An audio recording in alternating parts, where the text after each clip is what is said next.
All right, what's up, guys? It's been a minute since I've reacted to a hot tea video. Because the thing is, like, I've accepted that I am super behind on videos because at one point it was like every time when she uploaded, I was reacting to a video, and I had just I got super behind. There was like other content that I'm reacting to. So Miss Hot Tea, I am sorry. I need to get caught up because there was a like older videos that I'll probably at some point in time will react to that I was like very interested to see what they were all about and see what was going on at that time, and just give off my opinion about it and stuff. But yeah, a lot of it is like old news. But no, this I was like, no, this is like the last one that I seen that was like that really caught my eye, because I'm a big like Drake and Josh fan. So like to see that these guys had some beef, like it makes sense because I just feel like, all right, so here's my opinion on the whole matter. I feel like that the characters that they portrayed as like in their TV show, where Josh was the less famous guy and then Drake was the most popular guy, I feel like the spotlight was on Drake, and I feel like Drake, he just act out and think like, oh, okay, nothing won't happen to me. Josh, on the other hand, like he had a plan on what he wanted to do, and now look at him. He's like, honestly, I had to say, like, probably one of the biggest like child actors that I have seen. Like there are some big child actors, but I feel like of my time, I feel like he's one of the most like successful child actors to see. So I'm like, nah, Josh Peck, he just recently came out with a book. I heard that did well. And then I think he has like some TV shows. No, he's on the iCarly reboot, and I have yet to watch it, but I did see he was on there. So yeah, what other things? Like, no, Josh is killing it versus Drake. Drake, last time I remember hearing something about Drake, he declared that he's going to forever speak Spanish now. And I was like, are you even Hispanic? Like that's my question. Like, just because you find out that you got like 2%, not even like a 2%, like 1.7% of some like Hispanic, race in you and stuff, that don't mean that you're Hispanic, bro. Like I could go into that, but I'm not. But anyways, now let's go ahead and check out why Josh, Peck and Drake, why they got a beef going on. But guys, make sure you go subscribe to my friend Hot Tea. This is her main channel, Hot Tea, and she has a personal channel titled after her name, Ray Rahimi. And I don't know if she does anything on her. She has a business channel called Build Your Pocket. And I don't know if she does anything on that channel, but if she regardless, go show love to it anyways. But no, let's go ahead and check out this video. Missed the intros.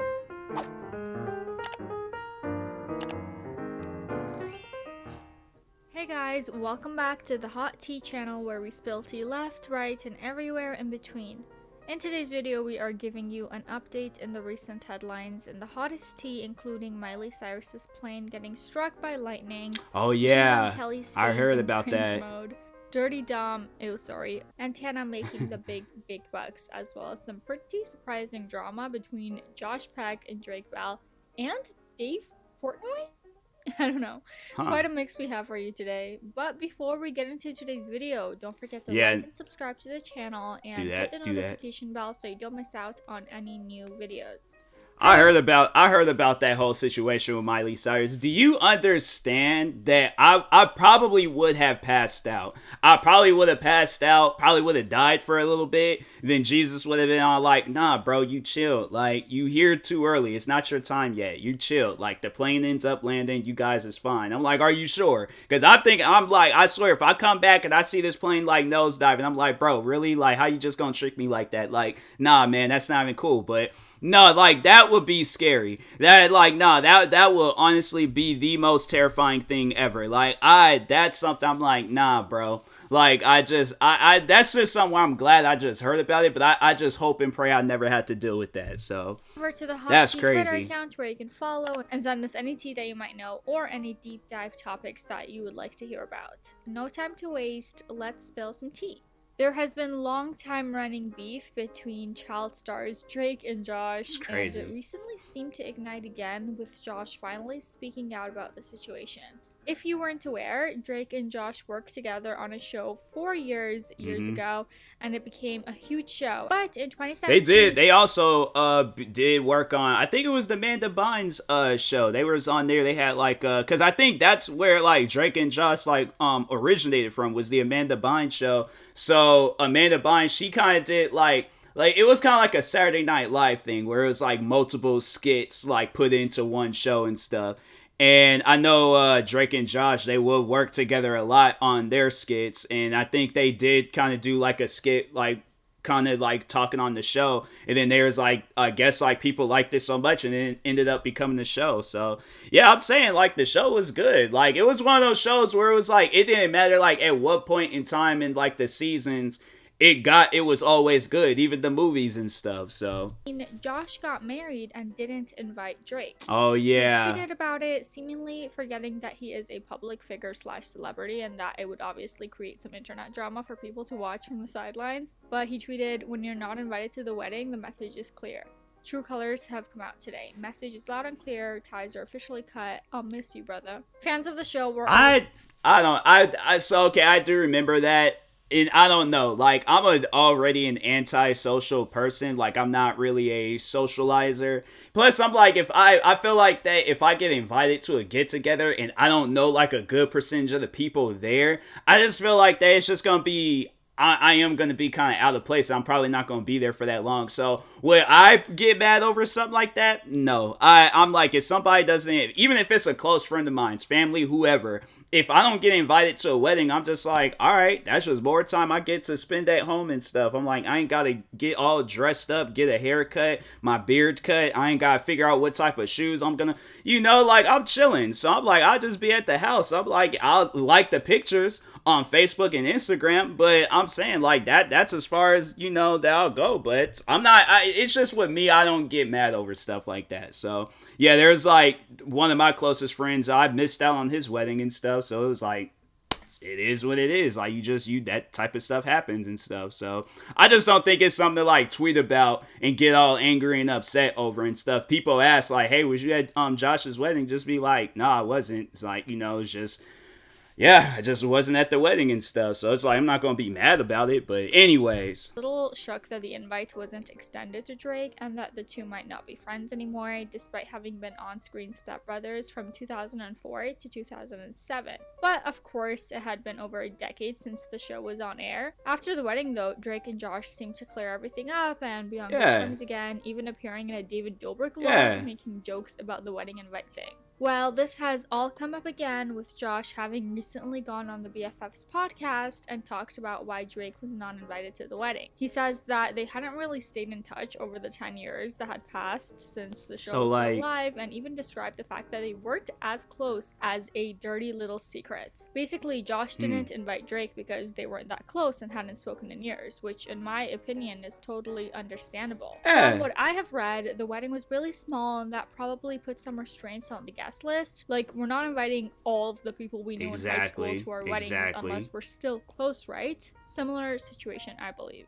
Josh shared that Drake sent some text messages the night of his wedding expressing his displeasure in not having been invited. And the tweets that Drake sent out about how upset he was, Josh says that they were just fake. Josh said, quote, "So then he leans in and goes on this press tour about how heartbroken he is and creating this narrative that just wasn't true." Of course, the internet being the internet, Josh received some hate from fans for not inviting this person that everyone believed he was amazing friends with. My thing is, like, if it's a small wedding and we're just only inviting our close immediate families, like, if I'm invited, if her parents are invited, her siblings are invited, some close relatives, maybe a couple of close friends, okay. It'd be likewise for me too. If I hadn't talked to you in like over 10 years, it's like, fam, what do you expect? I'm saying it's like, because my thing is this, like, all right, so let's just say, like Drake, he had like some big, events going on in his life or something. Like, let's say he had like a big giant concert or like a movie premiere or whatever and stuff. Like, how come I wasn't invited to that stuff? I'm saying, like, it's just things like that where it's like, okay, if we hadn't talked in like 10 years, I'm like, okay, well then that's a clear indication we ain't like on talking terms. I'm like, because my thing is this. if you expect to get invited to stuff like that, it's like you gotta be talking and be chilled with a person. You can't just like not be chilled with a person and expect them to invite you to all these like big crazy, you know, events and things. And it's like, fam, we hadn't talked in a while. So I'm like, I would assume it's like, okay, I just randomly hit you up out the blue and just be like, hey, you want to go to this, you want to come to my wedding and things? It's like, I don't know. Like, he could have been, yeah, caught up then and there. But I'm like, fam, it's like, you can hang out at any given point in time. That's pretty much the point that I'm trying to make, is that you guys can hang out at any given point in time. A wedding shouldn't be the reason, like, why, I'm so heartbroken, I'm, you know, whatever and things. It's like, fam, like, if it's one thing if like, if you had asked him like throughout those 10 years, like, hey, let's hang out, let's go, you know, catch up, let's you know, just kind of have like a little reunion and stuff, and just, you know, be touring around, just you know, stuff like that. But it's all like, fam, like, Josh is like, he has a whole family now. It's stuff like this. I just feel like it would be petty and things. So if Drake is still going off about this, it's like, bro, get out of here with it. But anyways, Josh said that while he can handle hate messages, being in the public eye, etc., his new wife can't. Josh says that it was hard to have to try and enjoy the best day ever, literally his wedding day, and watch his wife get hate messages on her wedding day because of someone he just wasn't that close with. And he didn't want to be the bearer of bad news by telling the internet that Drake and Josh weren't. And it is like, that's the case. So I'm like, okay, wife, somebody I used to work with. I'm like, nah, I'm like, once I feel like, it's like, I'm the same way. It's like, if you can say whatever you want to me, I don't care. It's like, I've had people say things about me literally my whole career of like being a content creator. But like, when others get involved and they ain't had nothing to do with them, then that's when I start getting defensive. I'm like, fam, they ain't did nothing to you, so it's like, why going off on them? It's stuff like that where I'm all like, the people that were doing that, how does that have anything to do with you? How does Drake not getting invited to Josh's wedding, why does that have anything to do with you? Absolutely nothing. So why are you sending Josh hate messages, his wife hate messages? Like, it's stuff like that where I'm like, people, you're taking this stuff way too seriously. It has nothing to do with you. Nothing whatsoever. So I think when it's like people like that, yeah, you know, the celebrity, they just don't need a platform. If that's what you're going to promote, like, yeah, celebrities just don't need platforms like that. So friends like that. He did ask for an apology for his wife from Drake, though, and the matter in which this situation went down is unclear, as both sides are saying that it happened differently. Josh says on the BFF's podcast that he went up to Drake and demanded he apologize to his wife, and says, quote, "It was the most Sopranos thing I've ever done." Well, Drake's wife spoke out and said that that was all bullshit and that Josh was lying and trying to be a tough guy. He has a wife? The conversation was much more subtle than that, with Josh just nicely asking for the apology and Drake just nicely agreeing to it. They apparently even hung out for the rest of that night. Since Josh's appearance on the BFF's podcast, Drake has reached out to Dave Portnoy to clear up the story and voice his side. Dave Portnoy read out some text and voice messages that he received from none other than Drake himself. Here's what he said to me. Me and Josh weren't friends, haven't talked in years, and we were literally pitching a show together before the pandemic. We were friends all through the show. Sure, we had our ups and downs, but this is just funny. Also, I couldn't have cussed him out the night of the wedding because I didn't know he got married until he posted about it. He straight up lied to you guys. I never texted him cursing. The next day when I see all these people at his wedding, I'm like, what?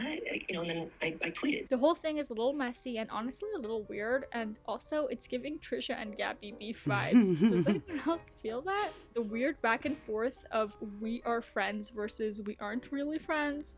Now, I would love to hear your thoughts on this, you guys, because with some of the research that I did on this, I believe that there are some allegations against Drake, but I'm not going to cover that today because it's just not the topic. Plus, I'd like to read some more on it first. Yeah. But do you think that that has anything to do with this beef? Maybe Josh didn't want to be associated with Drake anymore, or maybe they literally just aren't that close and it's just an awkward thing where Drake needs to move on or something. Anyway, let's discuss. No, it's definitely that. Like, because my thing is that if Josh is saying, like, so if I'm putting myself in Drake's shoes, right? Because I'm going to just do that real quick. But put myself in Drake's shoes. If there's somebody saying, you know, like, or if I'm like, dang, how come I wasn't invited to the wedding? And then, you know, they come out and say like, oh, well, we hadn't talked in 10 years. I just, you know, thought we wasn't friends or we just wasn't cool anymore. I'm like, bro, like, I always considered you a friend, but I would just leave it at that. But I'm not going to go out on, you know, public and be like, oh, I'm so heartbroken. Because I'm saying, it's like, fam, both of you guys are adults. I feel like stuff like that, it's like that's like kiddie stuff. Like where you're all like, oh, I'm so heartbroken I wasn't invited. Like, fam, what is this, a birthday party? And it's like, what is it, Chuck E. Cheese or something? It's like, no, bro. It's like, man up, like move on with your life. But to go out in public and then bash this guy because of him not inviting you to a wedding, it's like, fam, why are you so hurt by it?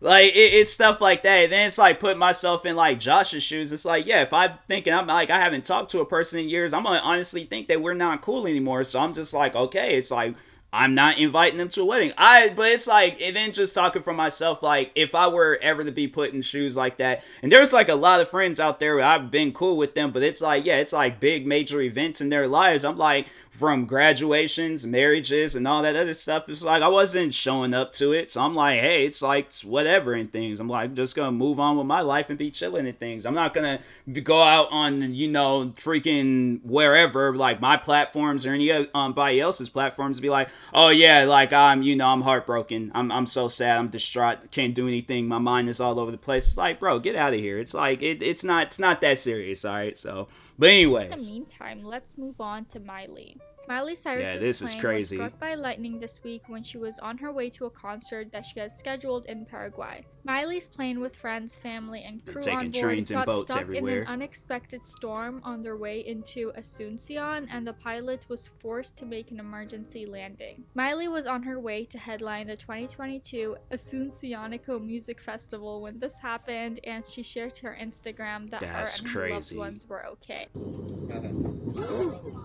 We're glad you're okay, Miley. Other headlines for the festival include Foo Fighters, Jane's Addiction, and Machine Gun Kelly. And speaking of Paraguay, this storm and Machine Gun Kelly, it seems that MGK got caught in the same storm but in an almost completely different way. The storm caused some flooding that resulted in the festival being cancelled, so MGK tweeted, "The concert grounds flooded in Paraguay tonight, so they canceled our set. But I just ordered a huge speaker, so meet me out in front of my hotel right now. You're getting a show." He started playing about 10 minutes later, and a good-sized crowd had showed up outside the La Mizian Hotel boutique. Did they agree to that? MGK tweeted saying, "And that's how we turn bad news into amazing news." So I have some thoughts on this, but I figured I would have a quick read-through on the comments on his tweet to gauge the reaction of some of his fans on this as well. And there was a positive response, with some people that were local to the area even offering up their venues and sound systems. Some of the positive comments read, "Your set gets cancelled due to flooding and you find a way to put on a show for the people anyway. This is just one of the reasons why we love you." This is some old school Kel's shit right here. I love to see it. Yeah. And most of it definitely does sound like, back in his rapping days, it definitely does sound like, because I've been following MGK ever since the start of his, because I remember he came out with a song with Waka Flocka Flame called Wild Boys.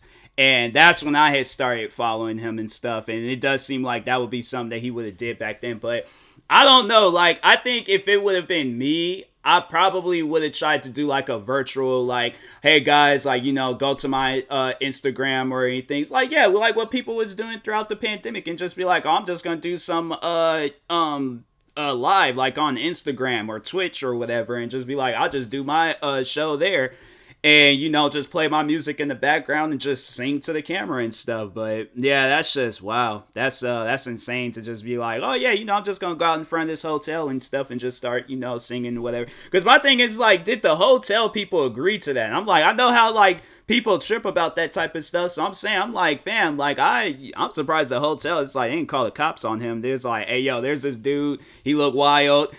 Like, he's playing music in front of our hotel. Like, get him up out of here. Continue with, "We love you and this is amazing." But I don't know, what are your guys' thoughts on this? If you're a fan of someone and there's a concert you're going to that gets canceled, of course I bet the general reaction would be one of excitement and gratitude. But can I be a stick in the mud real quick and point out that, is it a little dangerous? I hate to bring up the negative, especially seeing as how it seems like nothing bad happened, and I appreciate the attempt to reward his fans by doing this, but there was literally so soon, recently, a tragic festival that showed how things like this shouldn't be taken lightly, and considering that that this was announced and done in 10 minutes. I feel that we got lucky that things didn't get crazy. A lot of fans were saying that this is punk rock and this is what music is all about, and while I do really appreciate how cool this would be, I can't help but just feel a little uneasy about how it seems that maybe not much was learned from the terrible loss that was suffered not long ago. This is just my opinion. They very well could have managed to make sure everything was safe, etc. beforehand, and maybe I'm just being a wet blanket, but I would love to see your opinions in the comment section down below, whether you agree or disagree. Now, in other more silly and completely unimportant news, after Josh Richards was recently exposed for being a dick to Tana's bestie Brooke, he has apparently made amends. This is my favorite podcaster right here. Since like actually say you didn't know who the fuck. No way that was my word. I go, I'm such a big fan of BFFs. I literally am such a big fan. And he goes, I'm a big fan of you too. And I got shocked. I was like, oh my god, really? Like, no way. Fair. And he goes, no, I'm kidding. I have no fucking idea who you are. Oh, that sounds like Wow. Still a little rude, Wow. but maybe not as extreme and a bit more sarcastic than what was first. I like, nah, I feel like stuff like that, you gotta be honest about it. If somebody were to approach me and say like, oh, I'm such a big fan of you and things, have you seen my videos? I'm being honest, I'm like, I have not. I do not know who you are. Even if they are like a big content creator, I'm like, fam, I don't pay attention to every, bit of content out there. So I'm like, I would have hoped to think that the person wouldn't be mad that I don't know them. But I'm like, no, like, show me. Like, would, like, write your channel down or, like, type it in, I'll subscribe, whatever and stuff and watch your videos. But, yeah, I'm like, I just feel like lying to a person and be like, oh, yeah, I watch your videos all the time and stuff, and it's like, okay, well, what kind of videos? I'm like, you play the game with the makeup and stuff and the with the flowers and the back and it got like the light up. It was like, you never watched my videos, like not one single video. Like it's like you can't like, nah, it's just stuff like that you can't lie about. That's messed up, man. That is messed up. And while on the topic of Brooke Schofield, though, bestie Tana Mojo is celebrating being one of the top creators on OnlyFans and was just awarded I think I heard about $10 million milestone award. $10 million for That's news. crazy. What a time to be alive. Yeah. I did cover Tana's OnlyFans on the Hot Tea OnlyFans series, so you can check that out after this one. I'll link the playlist down below for you guys. Tana shared her Instagram story that she is celebrating this win and even got a message from ex-girlfriend Bella Thorne. Bella and Tana made up a little while back, posting together at a party and seem to be completely cool now, even though things were a bit tense for a while. And speaking of making up with old friends, Tana and Brooke talked about Trisha's pregnancy on the podcast this week, and the girls fully support. Brooke says that she thinks it's highly inappropriate for anyone to ever comment on the capabilities of someone being a parent, even if they're an influencer that invites people to comment on their lives. She says that it's just hurtful. Tana says that she is the last person to comment on whether someone is or isn't capable of being a parent, but says that she knows Trisha pretty well and thinks that she'll be great. She's smart, she's funny, she has a lot of money and all the resources in the world. There's no reason that she could not raise a child just as well as anybody else. Knowing Trisha well enough, I do think that she wants to be a great mother, and I could see her if she even had anything to like fix. From dirty content to just straight up dirty people, let's talk about the recent news on Dirty Dom. Dirty Dom came out and admitted that everything to do with the crash was a lie, or more so that his involvement was a lie. That crash still very much happened, you guys. And a guy's car very much still got trashed because of it, so I mean, yeah, okay, Dom. But anyway, in a recent video, Dirty Dom boasts that he went viral overnight and that he was wanted and issued fines and made the news channels. But it was all fake, and he, quote, tricked the internet. Is this a, proud moment for you? Is this exciting for you, Dom? It's noon right now. We're about to post the video. I go to my TikTok. I try to search my name. They literally deleted my whole verified TikTok account because of this stuff. Likes to capitalize on the downfall of public figures, and if they don't have a story to attack, they'll just create one. Don't believe everything you see online. Well, yeah, okay, we know. But you're not impressing anyone here, Dom. In fact, you're even more annoying than ever, in my opinion.